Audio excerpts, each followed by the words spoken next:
Okay, welcome back to members of 121 Community Church in Grapevine, Texas, and an ongoing study in existentialism in the novel by Reine entitled She Died, Then Showed Me. We're going to look at two chapters, chapters 16 and 17, and let's go to block 1 and get started. Let's begin with charity toward those who depend on us. Mikey offers great insight. After his grandmother's death, he says, Grandma has started her walk into the afterlife. She is young again with no pain. Peyton affirms little Mikey's insights.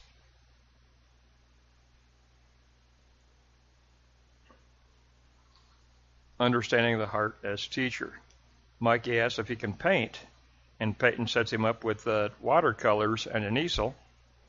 Peyton then asks the boys if they would like to live on the ranch permanently.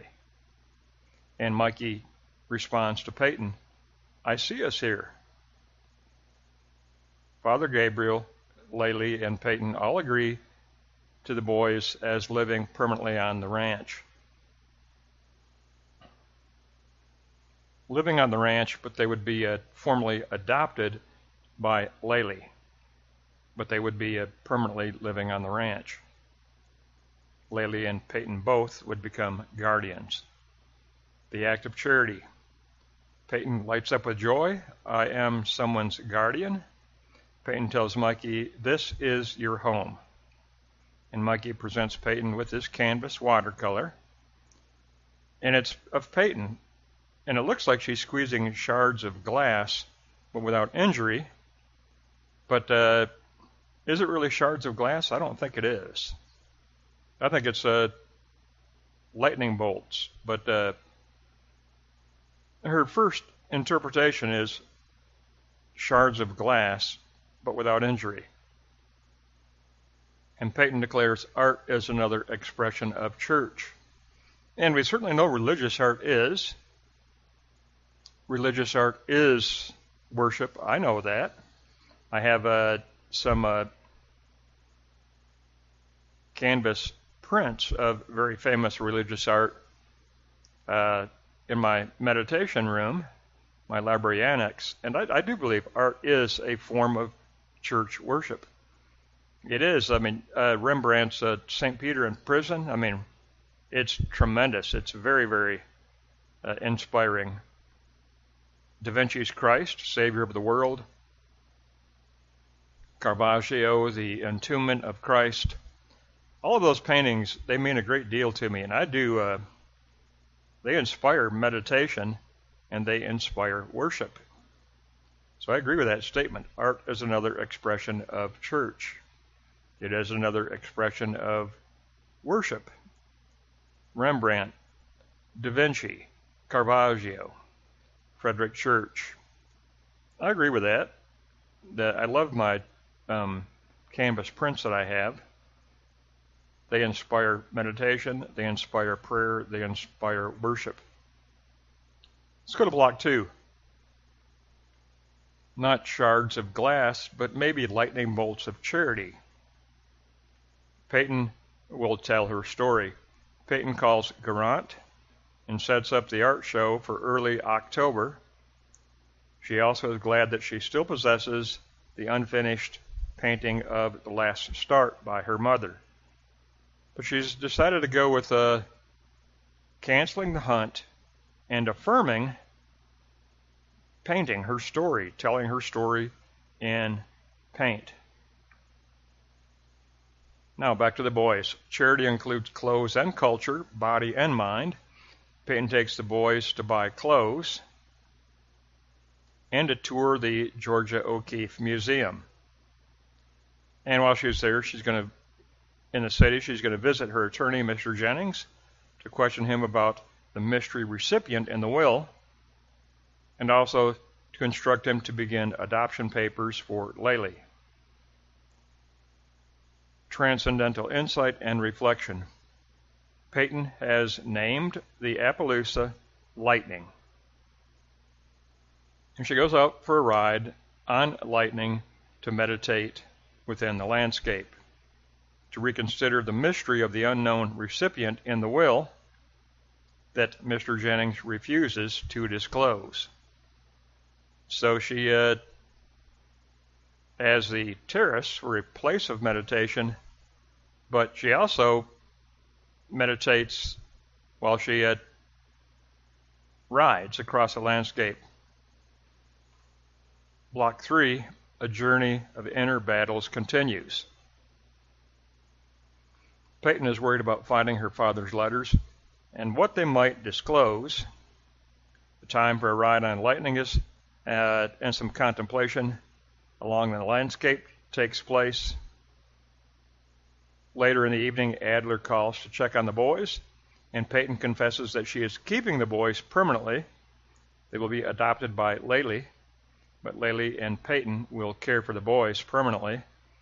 Adler offers to take them fishing, and Peyton says he'll have to teach them everything because they've probably never gone fishing their entire life.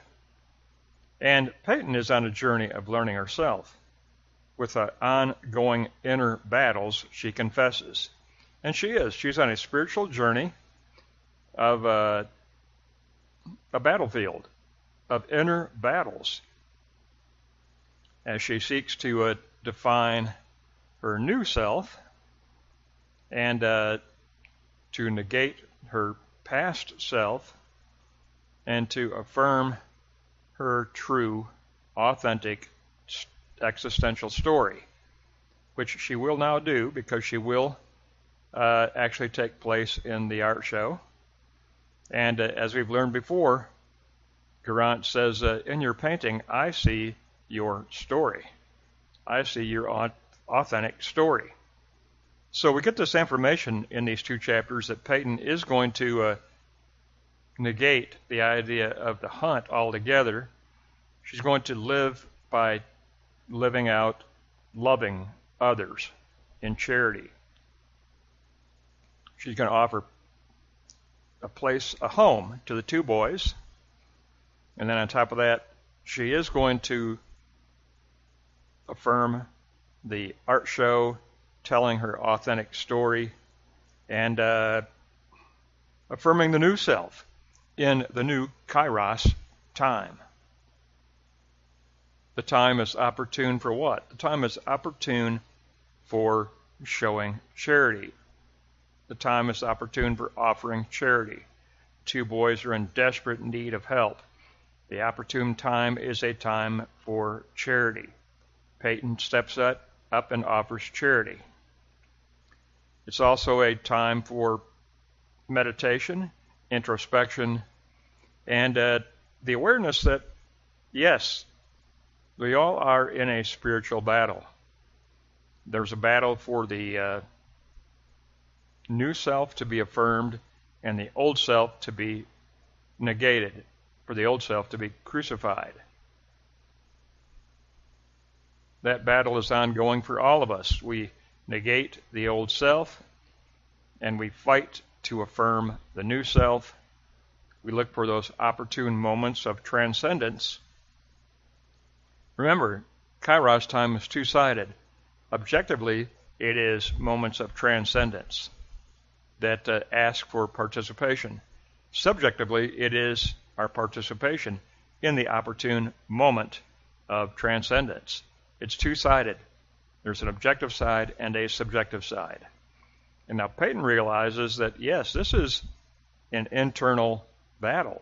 This is a spiritual struggle. But in these 2 chapters, Peyton affirms that she will take up the challenge of this inner battle. And she knows that primarily it means going out of the self in charity. Going out of the self in charity, which she has chosen to do. She will permanently take care of the 2 boys, and they will be adopted in Laylee's name, but Peyton and Laylee will care for the 2 boys permanently. So as a quick recap, I think in block 1, we'd have to go to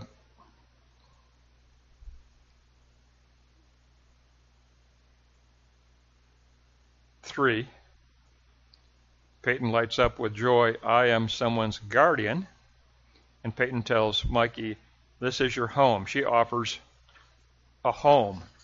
She's going to become a mother to the two boys. She offers them a permanent home. She offers them charity. She offers them love. Real, genuine love.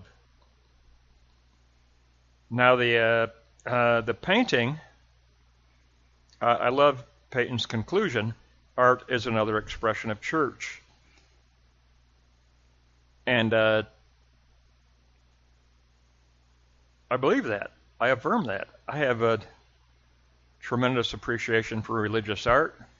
And in Peyton's case, it also is an expression of what?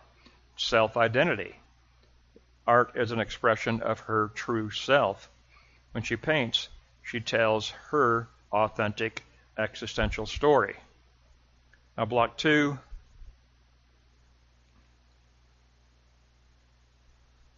Probably note 1 because we learned that Peyton makes a decision to follow her new motivational base, and she calls Garant to set up the art show for early October, and that she is actively a participant in the last start.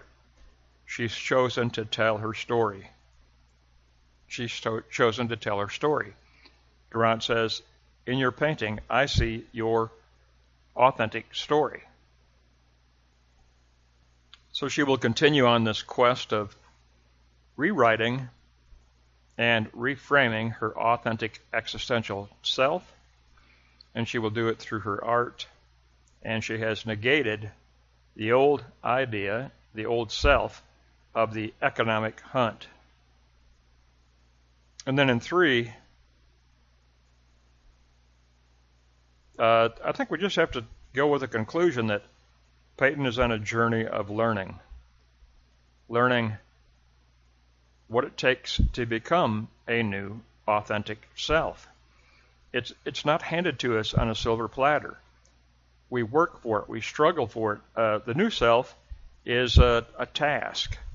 It's a spiritual task, and it means that we affirm those kairos opportune moments when the transcendence of God appears, when the transcendence of the realm of spirit appears and asks for our participation. We take up that call. We answer that call with a participation in faith. And then we affirm that kairos time. And we no longer live according to quantitative chronos time. No, we now live according to qualitative kairos, opportune moments of transcendence. We believe that transcendence is real. It's genuine. Today in our society, it's popular to deny that transcendence even exists. But as believers, we know that transcendence does exist, that the realm of spirit is real, that it will appear and make itself manifest as kairos moments of transcendence. And we look for those. We're sensitive toward those appearances of kairos time, qualitative, vertical time, not chronos time only. We don't live according to quantitative time. We live according to qualitative, opportune time of transcendence. That wraps up 16 and 17. Next time we go to 18, 196 to 214. Next time. 196 to 214. Next time, chapter 18. Next time, that wraps up 16 and 17. I'll catch you next time.